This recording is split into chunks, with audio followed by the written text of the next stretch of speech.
কেনার জন্য, just ice cream খাবো বলে। চারিদিক ঘুরতে ঘুরতে লেকের কাছে এসেছি অ্যান্ড ফাইনালি আমরা একটা আইসক্রিমের স্টল দেখতে পেয়েছি। হয়তো গেল কর্নারটা দাও। কে কি খাবি বলে? আইসক্রিম কি কি খাবি? অনেকগুলো আইসক্রিম আছে। আমি চকলেট নেই? চকলেট, এটা চকলেট কি? বাটারস্কচটা নেবো তাহলে। আমরা চকোবার খাবো। চকোবার দাদা কি হবে? ওকে, আমরা এখান থেকে আইসক্রিম নিয়ে নিয়েছি, আমি এখানে কর্নেটো নিয়েছি।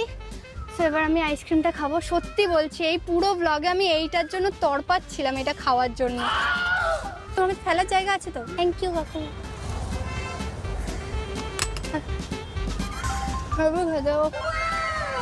মন প্রাণ সব শান্তি হলো আমার এই গরমে আইসক্রিমটা খেয়ে।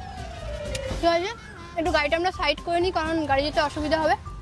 না, সাইড করে দাও। আইসক্রিম এইসব খেয়ে খেয়ে আমার একটু লিপস্টিকটা উঠে গেছে, তো আমি অটোতে বসে বসে আমার মেকআপ করছি।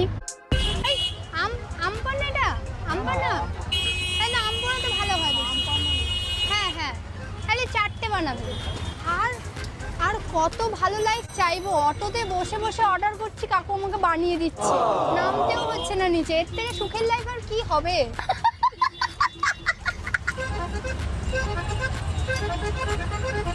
আমি এখানে এরকম অটোর বসে ভেতরে খাচ্ছি আর সবাই আমার দিকে দেখছে, ঠিক আছে?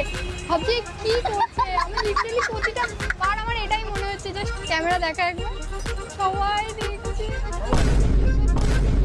তাহলে এবার খাবো।